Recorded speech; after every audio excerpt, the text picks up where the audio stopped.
Harihi Om Sadashivasamarambham Shankaracharya Madhyamam Asmadacharya Paryantam Vande Guru Paramparam Mukam Karoti Vachalam Pangum Langayate Girim Yat Kripatamaham Vande Paramananda Madhavam. ओम शिष्य आत्मसमर्पण। कार्पण्यदोषो उपहत स्वभावः पृच्छामि त्वां धर्मसम्मूढचेताः यच्छ्रेयस्यान्निश्चितं ब्रूहि तन्मे शिष्यस्तेऽहं शाधि मां त्वां प्रपन्नम्। ओम Namaskar and welcome to the class. We are in the Shloka number 30 of the second chapter's Bhagavad Gita. The Shloka goes like this: Dehi nityam avadhyoyam dehe sarvasya bharata tasmat sarvani bhutani natvam shochitumarhasi. Upadesha started when Arjuna surrendered himself. The problem that Arjuna was facing was Karpanya dosha, Karuna bhava dosha, where the compassion has become a problem. He didn't know what to ask, so he asked Bhagavan to tell him that which will bring goodness to him. Yat shreyah syan nishchitam bruhi is the way that he says. Bhagavan started with Atma Gyan, then he touched upon some of the Anatma bhava also, and then he has come down to this place where he is speaking about the Dharma Adharma Viveka. So, the cause of sorrow, what could it be? Is it based on the soul, the Atma? And he negates it by establishing what is the true nature of Atma. Okay, Atma may be eternal. What about the body? Why should I kill the body? For that, he gives the explanation about what is Anatma, and that Anatma is that which constantly dies. It is not in our control at all.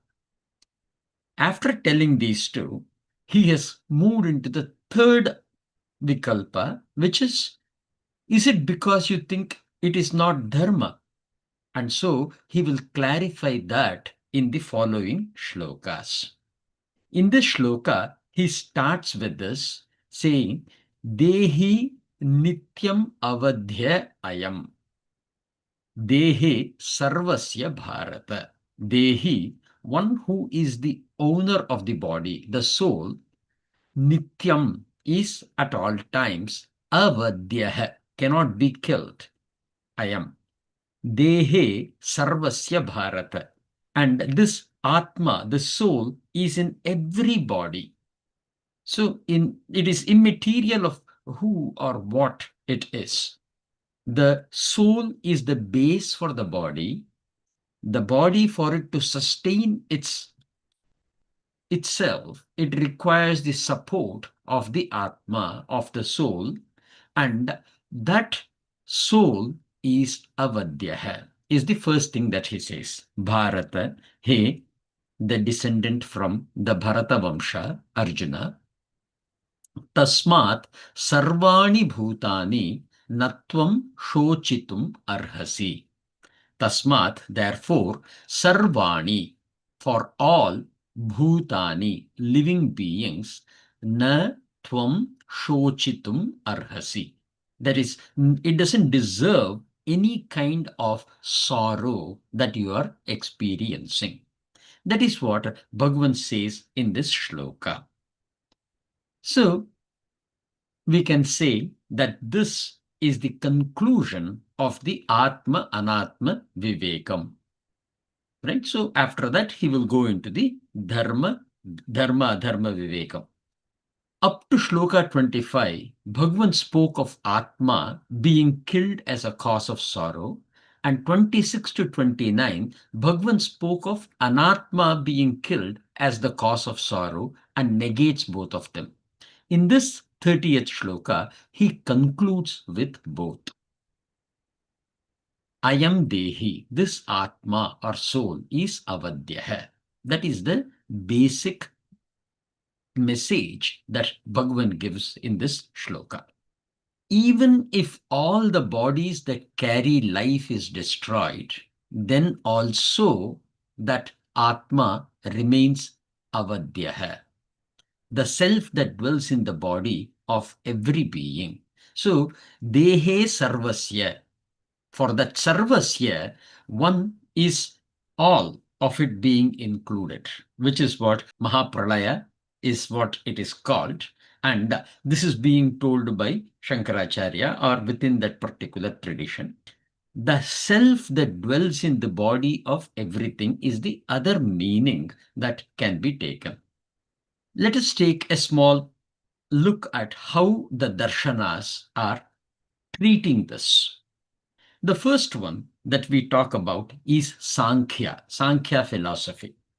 They speak about many Purushas, independent, eternal, and inactive. Okay, so the Purusha, which is the soul, we can say, is independent, eternal, and inactive, which is very common. That is what is the Avadhyatvam means here. Now, they put it as every body has its own Purusha, where Purusha and Prakriti dualism is also carried forward by this philosophy. Discriminate Purusha from Prakriti. Death affects only the Prakriti.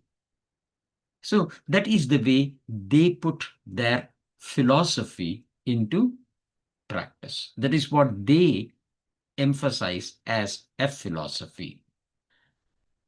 The yoga philosophy, they also subscribe to the same kind of an idea to say that there are many Purushas, but there is one Ishvara. Sankhya does not believe in Ishvara as a concept, the God as a concept. But yoga, which is Patanjali's, he ascribes to the Ishvara Tattva. The eternality is still continued. Then the experiencer is through the Ishvaraha in all.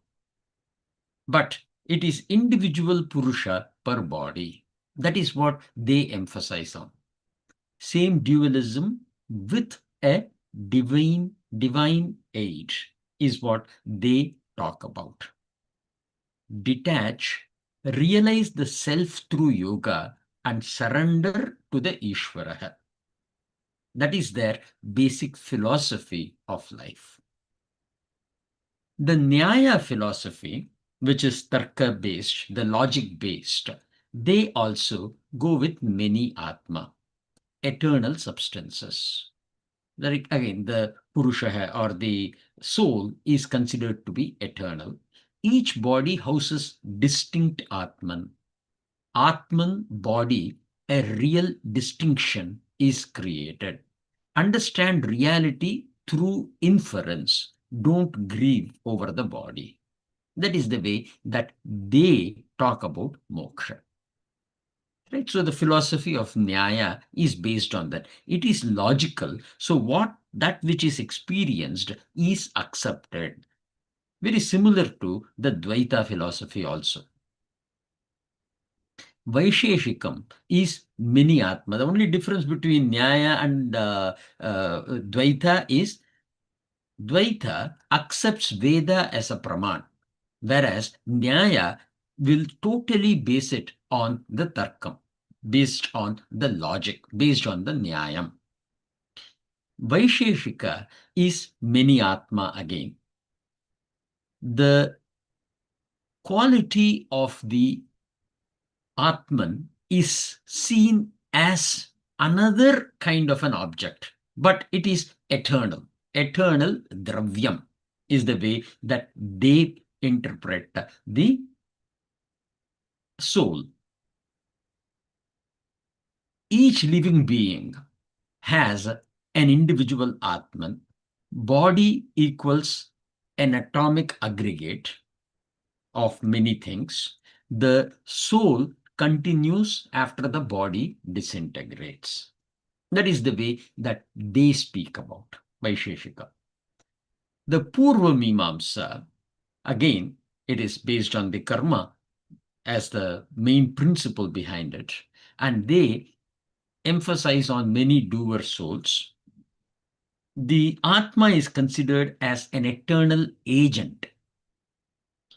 Each karta experiences the karmic results only. Soul is performer of the karma. Focus on dharma, fulfill duty without grief. That is their principle that they emphasize on in their philosophy. The rest of it that we talk about, including Purva Mimamsa to a great extent, they use Veda, but not the Vedanta. Right? They are called as Purva Mimamsa because they mainly focus on the Karma Kanda and not the Jnana Kanda in Veda. So Vedanta is those who accept Vedantam, the Antam of the Veda, the Upanishad, as a Praman. So they base it on that. So in Vedanta, we have one self, which is Atman, the Brahman, that is the only truth. This is what Advaita speaks about. Eternal and non-dualistic. One consciousness reflects on all. Body is merely a superimposed illusion. Realize the oneness. Grief is due to the ignorance about not understanding this oneness, is what Advaita speaks about. Vishishtadvaita uses a similar kind of a concept, except that they create an Angi-Anga relationship, like a body and the limbs, that kind of a relationship between the Jivatma and the Paramatma. Eternal as modes of Brahman, which is what is Paramatma, and Paramatman is dwelling in all. Soul distinct and is dependent on the Paramatma. So the way that one must progress is surrender to God. No grief for his manifestations. That is the way they present the philosophy. The Vedanta, which is Dvaita Marga, the last one, is many distinct jivas, eternal and distinct from God, very similar to the yoga philosophy, if you see, or Vaisheshika, if you see, very similar to that. Each body has individual jiva, and Ishvaraha is an overseer. He is a governing agent. So they really speak of real dualism. Soul is eternal. God governs the pure, the punarjanmam of the beings, of the rebirths that come in, that is being governed by God. So this is their philosophy. One may ask the question, if it is so confusing, then what is the truth? And that is why in our tradition, we emphasize that define the truth first. Once you define the truth, then find what the truth is. When you do that, you get liberated. That is the basic. And this definition is more aligned with the Advaitic principles. The school of Advaita may have certain differences, but the core concept remains the same, which is the Paramarthika Sat is that which cannot be expressed. And because it cannot be expressed, there can be no teaching that can guide you into that. It can tell you this is not it, this is not it. But what it is cannot be told, because for me to say what it is, I have to objectify it. And because I cannot say what it is without objectifying, because I cannot narrate it to the subject, it is for you to realize that subject. That is the speciality of the Advaita philosophy. A very beautiful one, where people easily misunderstand to say that my experience is dualistic. If that is the case, how can you say it is non-dualistic? So that confusion arises. Now, if you take it as an object and try to understand or try to define the Atman, then you are in the lost world. Each of these darshanas have their own basis of defining why they say so. Very logical. There will be Shastra based argument. There will be logical, or the way that you can think through that logical interpretation could be there. And there could be some kind of a belief system which could be emphasized. There are several things that are presented as a case for their definition of the truth. Advaita is the only one that says that, hey, you can define the truth at a transactional level only. At an individual level, which is pratibhasikam, or at an absolute level, which is paramarthikam, this cannot be defined. And that which cannot be defined is the thing that we are in search of. And that which cannot be defined is you, the subject. You keep on saying I, that I is the basic means through which you will realize the wholesome everything. And that aspect is Advaita. It cannot be two. And we discussed various logical reasons. There are various scriptural, support for that particular thing. But scriptures also present some cases of establishing dualism, right? Dvasuparna, a very, very famous mantra, right? Where the Veda very clearly says there are two birds sitting on a tree. One is experiencing, right? And the other one is merely a witness, is the way that mantra goes. So there are arguments that can be made on both sides. Our objective must not be to deny what has been told, right? If it is one of the philosophies, we should get an ability to accept it and align it with a clarity in the mind that because it is aligned with someone else, it is at a transactional plane. Using the transactional plane, I should be able to go to the absolute truth, the Paramarthika Sat. Right? So our quest must be to drive ourselves towards that Paramarthika Sat, and anything that you communicate, be it in terms of a guru teaching what is his scriptures to you, or giving you a a a a kind of definition of what the soul is, what is Ishvara is, right? All these things are at a transactional plane.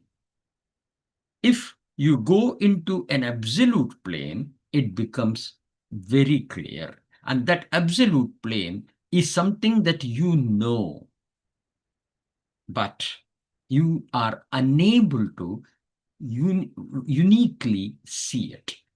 You are only able to see it with an object association. And just because there is an object association, we cannot say the base doesn't exist. That base is what we need to go towards, and there is no one who can tell you what the base is without objectifying it. So, if in case somebody asks the question, why so many thoughts? Why so much of, what do you say, discussions and debates? Right? Why is Madhavacharya coming and talking about Dvaita? And he is very convincing when I read his books.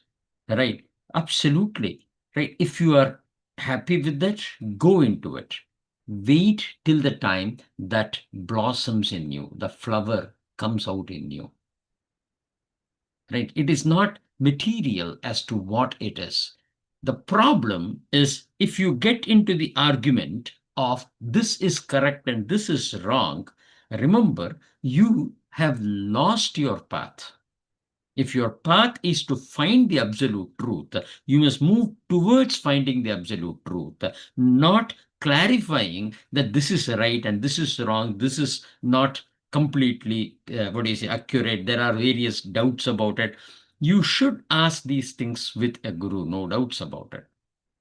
You should enter into debates about it, because those will help you move towards the Paramarthika Sat. But if you hold yourself to the truth of just the debates, the classes, and what you listen and what you hear or what you even think, then you are only within the transactional plane. Right? And the quest for going into the absolute will naturally take you into the absolute path. Moving further, in Bhashyam, Shankaracharya puts it very simple. The Dehi, which is the Atman, is eternal, which is Nityam, at all times, Sarvada, and in all conditions, Sarva Avasthasu. Avastha is the state. Sarva Avasthasu. Childhood, youth, old age, etc. The self is indestructible, which is Avadhya, because it is partless, Niravayatvat, and eternal, because it is Nityam. It doesn't get bound within the time, and hence it is also indestructible.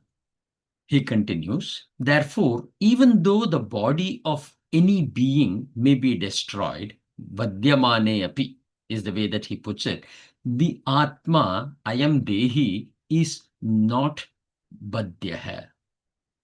Thus, when dealing with all beings, including Bhishma or Drona, others, Bhishmadini Sarvani Bhutani is the way that he has put it. You should not grieve. Natvam shochitum arhasi. So basically, he has just given the translation of the shloka, because it is not so philosophically deep in this context. It is a conclusion. We have discussed all of them. So Acharya merely puts it here. Subsequently, he goes into the 31st shloka. He introduces the 31st shloka. So in this context, from the standpoint of the highest truth, the Paramartha Tattva Apekshayam, neither sorrow nor delusion arises. Shoka moha va na sambhavati. Thus it is said, iti uktam. And not only from the standpoint of view of absolute truth, but also the teaching continues. Right? Where, meaning Krishna will show, even from the worldly common sense standpoint, there is no need to sorrow. For any sorrow is the way that it goes. Going into the 31st shloka. Swadharmamapi chavekshya na vikampitumarhasi dharmyadhiyuddha shreyonyat kshatriyasya na vidyate. So in this shloka, Bhagavan moves into the dharma adharma vivekam. Right? So here he starts with Swadharmam api cha avekshya.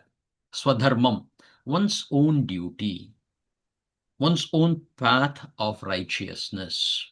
Api, also, moreover, indeed, cha avekshya, seeing contextually. Seeing, avekshya is basically seeing, pashyan, the same thing as seeing. Na vikampitum arhasi. Right? There is no need for the hesitation that you are showing.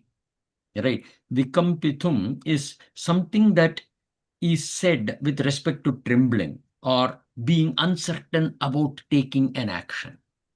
Right? The hesitation that you show. So here Arjuna is hesitating to fight. So Bhagavan is using the word vikampitum.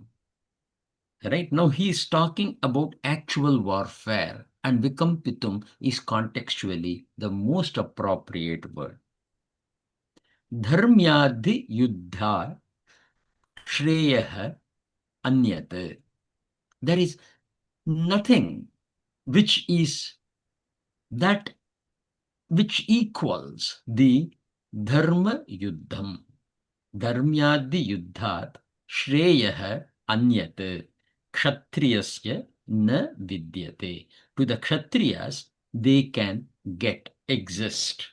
Right? So there is nothing that exists which is better than the dharma yuddham, is what Bhagavan says in this shloka. So when we go into analyzing it, the dharmam is kshatriya dharmam, swadharmam is varnashrama dharmam. We spoke about the dharma in the beginning of our class. Right? When we talk of swadharma, that which you are supposed to do, then we classify the dharmam into samanya dharmam and vishesha dharmam. Yes, there are varnashrama dharmam, etc. But when we are talking about a single individual, a person, then we only classify it into two, samanya dharmam and vishesha dharmam. And this dharmam is based on the desham, kalam, and vastu, the situation, the time, and the place. Based on that, the samanya dharmam will be different. That is the place where the kshatriya dharmam will come or vaishya dharmam will come. Right? So the dharmam in terms of varna ashrama will be something that becomes prescriptive based on which varna you belong to. And remember, varna is not based on birth. Varna is based on gunam and karmam, based on your core nature and your karma, the activities that you are engaged in. Then it comes down to Vishesha Dharmam, that Vishesha Dharmam takes precedence over the Samanya Dharmam. That is the Niyati, that is the rule. Right? The best example is, here we are talking in terms of a soldier. The Vishesha Dharmam of the soldier is to fight for defending the Dharma. And that action supersedes anything else. Right? What we generally say, ahimsa ma kuru. Don't do himsa ma kuru. Right? When I say that, it becomes I should follow ahimsa. That is considered to be the paramo dharma. Ahimsa paramo dharma is again said so. But when it comes between ahimsa as a samanya swadharmam versus yuddham, which is kshatriya vishesha dharmam, the vishesha dharmam will take precedence over the samanya dharmam. The kshatriya dharmam is dharma yuddham, not yuddham. Right? So if somebody comes and says kshatriyas are there to fight, then it is a wrong interpretation of Dharma Shastra. Kshatriya dharmam is dharma yuddham. Right? The difference is Duryodhana is at war. Why is it that he is at war? Because he doesn't want to part with things. He doesn't want to be doing justice. He wants himself to be established as supreme over anyone else. That is projection of the self. This is not Dharma-Yuddham. It is merely Yuddham. Whereas Arjuna, if you take, they went through all the processes, right? Knowing very well that it was injustice being done to them, right? Right from the time they come back into Ayodhya, every moment they are tried to be killed. Whatever happens, they are, what is it, cheated, and they are humiliated. Everything they would have suffered. After doing all these things, their final negotiation is to say that, okay, give 5 villages to them. Even those 5 villages, Duryodhana says no. Not even this bit I will give you, is the way that he puts it. So here, Arjuna is fighting for establishing the righteousness, for establishing the dharma, whereas Duryodhana is being adharmic. The Kshatriya Dharmam is Dharma Yuddham and not Yuddham. That is what one need to understand. Kshatriya Samanya Dharma should have clarity on Dharma and must fight for the establishment of Dharma. That is the Samanya Dharma. The Vishesha Dharmam should follow through the commitment and adhere to the Yuddha Dharmam and fight the war. In this situation where Arjuna is currently standing, his Vishesha Dharmam is to adhere to the commitment that he has already made. And that is a very, very important Vishesha Dharma. Kshatriya Adharmam is holding on to Adharma and using his strength towards Adharmam, which is what we saw in Duryodhana. For Arjuna, he was only missing out on Vishesha Dharmam. Right? So he was not performing the rightful duties that he is supposed to do. But Duryodhan was in the path of adharma. That is the main thing that we will have to analyze and put ourselves into our mind and find out whenever, in whatever situation that we are in, are we following the Samanya Dharmam and Vishesha Dharmam? And when it comes down to a Dharam Sankat, whether I am establishing the Vishesha Dharma over the Samanya Dharma. That is the concept that one need to think through. Certain nuances. Api, Swadharmam api. The term indicates even to words.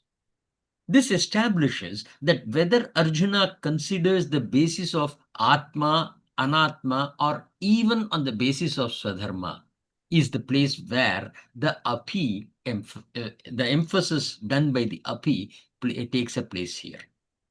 Right? The vikalpa, or the possibilities for not fighting the war, is indicated with the single term api. Vikampitum, hesitate. There is no scope to even consider whether or not to fight the war. Not only points deficiency in the decision of Arjuna, but also emphasizes the importance to proceed towards the war. Greatness of communication is seen here. When given the right stress, the scope and purpose of communication can be clearly stated. And I think Bhagavan is amazing in the way that he is able to communicate. All through Mahabharata we have seen. Kshatriya Dharma, Dharma-Yuddham, which we spoke about. Then Dharmyadhi-Yuddhat. The Dharamyadhi, the Dhi is Dharamyad, Hi Yuddhat. The Hi becomes the Dhi in the Sandhi. He is used for an emphasize, to emphasize something. Indeed, certainly. Dharma Yuddham, the war fought to establish dharma. And Bhagavan makes it very clear that not yuddham is supreme, but dharma yuddham is supreme. Shreyah. Bhagavan uses the word Shreyah, that which brings Shri or prosperity or welfare to the world. With so many people being killed, one can ask the question, how is it bringing prosperity? It is bringing prosperity because the adharma is getting destroyed. With the adharma, what may seem to be a prosperity is not truly a prosperity. In fact, it may bring some kind of a wealth, some kind of a pleasure, etc. But eventually, it will bring lot more pain. Right. At the right time, you have to do the surgery, and if you miss it out, then you have to have a lot more of pain that you have to go through. That is the concept here. Right, the Shreyaha is a word that Bhagavan uses here to emphasize the prosperity, Shrihi, being brought. Anyat means it no other opportunity truly matters to Kshatriya. For example, they do the Ashwamedha Yajna. They go up with the horse, and they just follow it wherever the horse goes, right? And establish their rulership or establish the spread of dharma through their rulership of their kingdom. That is what is the Ashwamedha Yajna. That is not as great as this one. These are very difficult and very rare to get. Bhagavan will say that in subsequent shlokas. Yadrichayacha upapannam is the way that he will say. So that anyat is again a very good emphasis here. Kshatriyasya na vidyate. A kshatriya cannot get. Shankaracharya kind of uses the same thing. Even your own duty, swadharmam api, which is the natural dharma of a kshatriya, which is war under the current circumstances, you should not waver or move away from it, because your duty comes from your own natural disposition. This is a very, very beautiful thing that Acharya has used, right? Swabhavika dharmam, right? That Swabhavam is something that we will talk about in later chapters. In the 8th chapter, right, there will be a specific one where there will be specific words that Arjuna will ask, and Bhagavan will give a one-word answer to it, right? Literally, as simple as that, but a very deep philosophy. That Swabhavam is very, very core in everyone. And we know that it is a word that we use to date in our common linguistic approach. In common conversation that we have, we use swabhav. That swabhav is what he is emphasizing. Shankaracharya is emphasizing here. Right? Your duty comes from your own natural disposition. The very nature of self is the driver for your situation and what you are supposed to do in that situation. Okay, so if we take Ishvara as a concept, we have seen that earlier when we were talking about various philosophies, right? There are some philosophies which don't ascribe to Ishvara as a concept, but we do. In this Ishvara as a concept, what we need to understand is this entire situation that you are in. Some may say that I am put in such a difficult situation, I am the unluckiest of all, etc. We just keep on talking a lot of things about it. What the Shastra says, what the tradition says is, no matter what the condition that you are in, that condition has been put forth by Ishvara to you because you are the right person to take care of it if you follow your Swadharma. That is the emphasis that Shankaracharya brings here. It is fought for the conquest of earth, Prithvi Jayam. Right, right. The battle you face is not against dharma. It is actually in alignment with dharma. It is fought for the conquest of the earth, or upon which so much of adharma is being done. Then protecting dharma, wealth, and the people. Dharma, artha, praja, rakshanartham is the way that Shankaracharya puts it. Therefore, this war is not opposed to the righteousness. Right? Dharmat anapetam is the way that he says. But in fact, it is very righteous action. Right? It is the supreme dharma. Hence, for Kshatriya, there is no greater good. Shreya anyat na vidyate. So that Shreya anyat na vidyate, he has given such a beautiful explanation here, Shankaracharya. Then fighting such a righteous war, Dharma Yuddha, because Yasmat, it aligns completely with both worldly and spiritual duties you must engage in. So he takes the simple words of Bhagavan with so much of depth in the meaning. And we just borrow things from him, actually, as in tradition. That is what we have been following. After that, Bhagavan introduces the 32nd shloka here. Kutaha cha tad yuddham kartavyam iti uchyate. From where kutaha, or for what reason is it being said that war, tad yuddham, should be fought, kartavyam. Right? Thus, iti is being explained.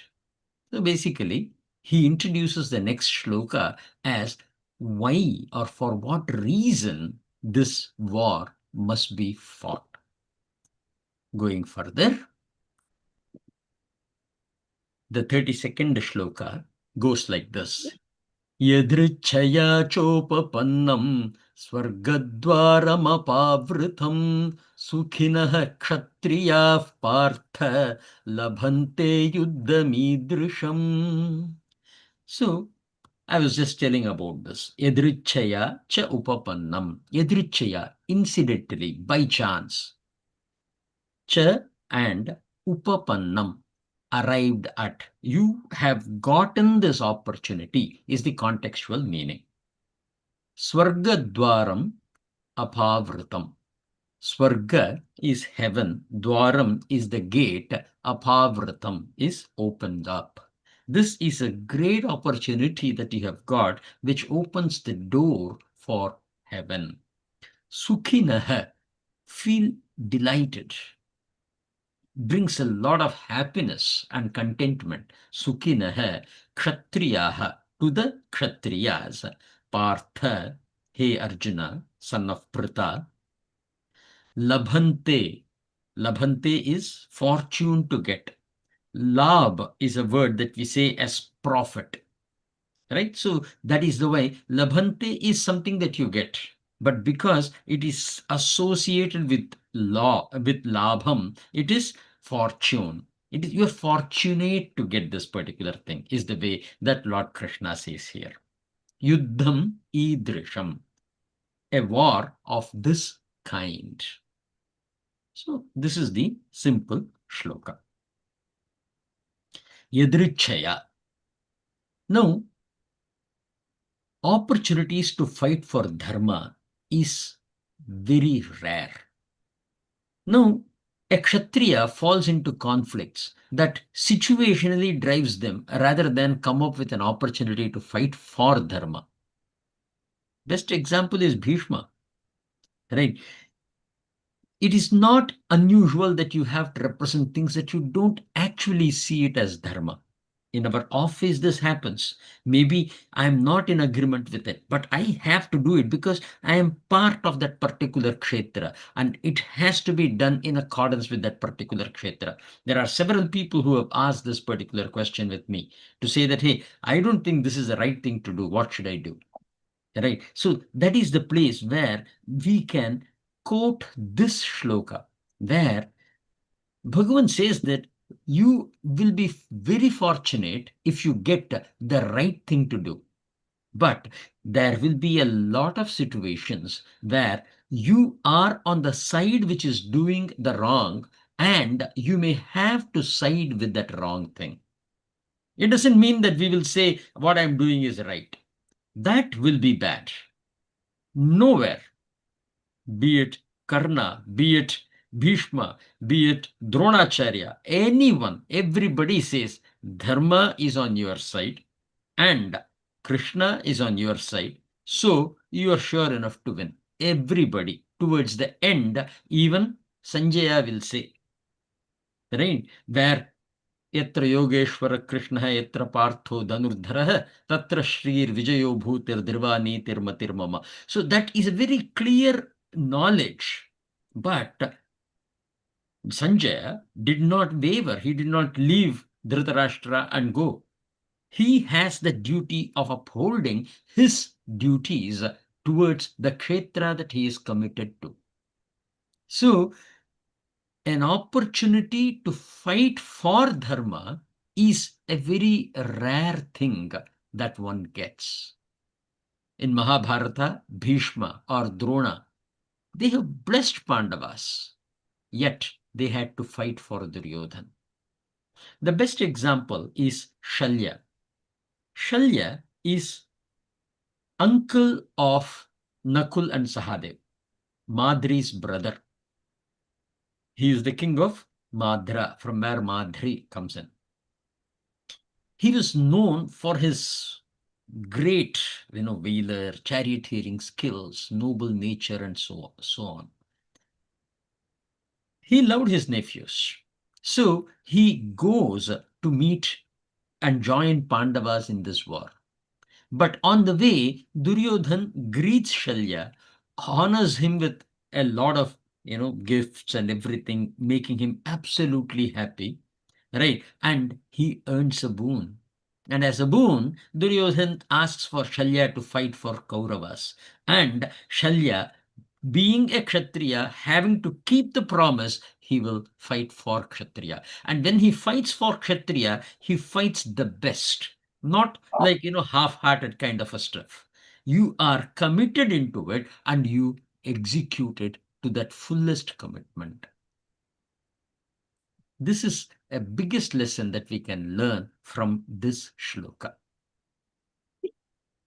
The opportunity to fight on the side of dharma and to uphold dharma is rare. Here, Arjuna has that opportunity. That is the basic thing that Lord Krishna is bringing through the words yadrichaya cha upapannam. Upapannam is a beautiful choice of word here as well. The root for this word is pad, to go, right? To move, to get. Upa refers to near, within the proximity. We also use it in Upanishad, right? So Upanishad, we can speak about it in our Upanishad classes, but here the Upa is going near, right? It also denotes to conformity and fitness. You can get near only if you are in that particular position, if you are fit enough for that. Upapannam means that which is fitting, reasonable, naturally established in you. A truth that has not only been reached by reasoning, but arrived at through a full, deep inner understanding. So, a very beautiful choice of word here, which is upapannam. Yadrichaya cha upapannam. Swargadhvaram apavratam. The term yuddham idrisham goes with this. A yuddham of a war of this kind, which is capable of opening the door to the Swarga, is the direct meaning. Now, the objective is to uphold the sanctity of the war that Arjuna is facing. If what I'm doing is not the right thing, and I'm just compelled to be in that position, even then, as a Kshatriya, you are supposed to fight it. But what do you say? Even under it is not even that, right? It is a very, very sacred position that Arjuna is currently in. with respect to this war. When sanctity is attached, dharma, adharma goes out of question. This is also to uphold the greatness of the war that Arjuna is fighting. Now, to whom is this addressed? In this context, it is to the Kshatriyas. What kind of Kshatriyas? Sukhinaha. Sukhinaha Kshatriya. When used as an adjective, this term can be seen as only those who are lucky or fortunate, blessed, privileged. Now, how to read this word? Sukh typically means happy, content, sometimes even blessed. We have heard of this. Sukhi represents one who is happy or content. Now, traditional interpretation is, from our tradition, here Krishna is not speaking about the worldly happiness, as in the pleasure or comfort or wealth that we can acquire. Right? He is talking about a rare and sacred opportunity to perform one's swadharma in a dharma-yuddham. No, Acharya further qualifies the word sukhi as those in harmony with themselves. A very beautiful, bhashyam, not in Bhagavad Gita. He puts it in bhashyam for Brihadaranyaka Upanishad, actually. Right? Sukham Brahmani Sthitihi is the way that it comes. In Taitriya Bhashyam also it comes for Anandavalli. Right? The Brahmanandavalli, the last one of it. Right? Sukham Nama Swatmani Avasthitihi. Right?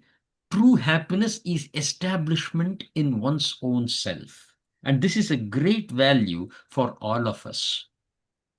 We try to take a position, right? Maybe a position of a leader in an organization, or winning a lottery and having more wealth, whatever it is, right? We are talking in terms of finding the sukham in worldly aspect.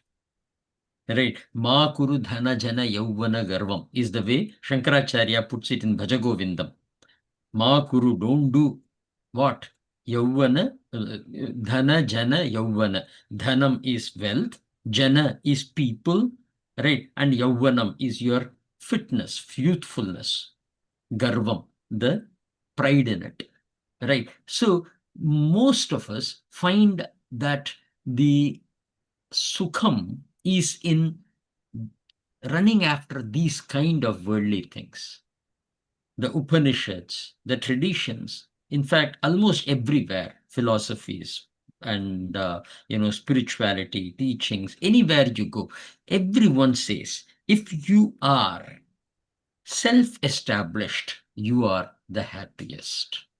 So if you take this meaning, contextually, it will translate to a Kshatriya's true happiness lies not in ease or luxury, but in the fulfillment of the duty aligned with Dharma Rakshana. That is a very, very, very important point. Right? In fact, we discussed about it earlier also, where he was talking about why should we, for the Rajya Sukham, why is it that we are doing it? Right? So that is a wrong understanding. The sukham lies in your own self, and as a Kshatriya, upholding the dharma is the most blissful experience that one can have. What Krishna is calling out is not because war brings comfort, but because it brings an unparalleled opportunity for spiritual and moral fulfillment.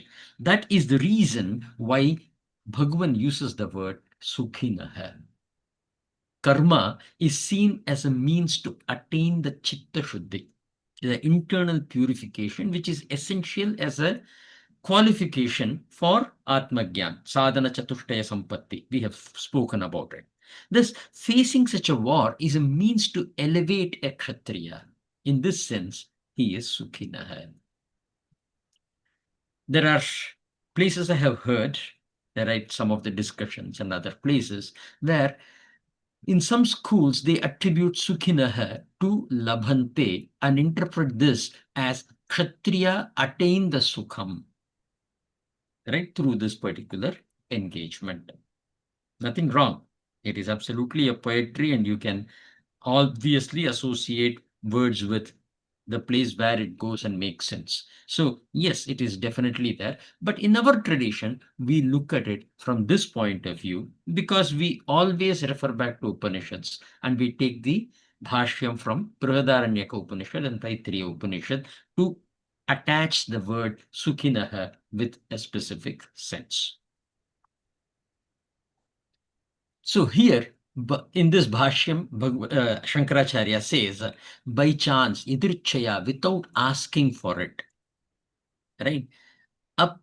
Aprarthitaya, without seeking, without doing a prarthana towards it. This battle has come to you, a battle that opens the very gate of heaven. Such battle, idrisham yuddham, are rare and precious, and only lucky kshatriyas get the chance to fight them. Hey Partha, how could such Kshatriya not be happy? So in this Bhashyam, Shankaracharya has used the Sukhinaha as a means of not a question, but as an exclamation saying, how can they not be happy? That kind of an expression is what Shankaracharya has used for this shloka. Subsequently, he says, evam kartavyatha praptam api. Even though this battle is an obvious duty, kartavyatha praptum, still it has to come to you without seeking, which makes it an even greater blessing.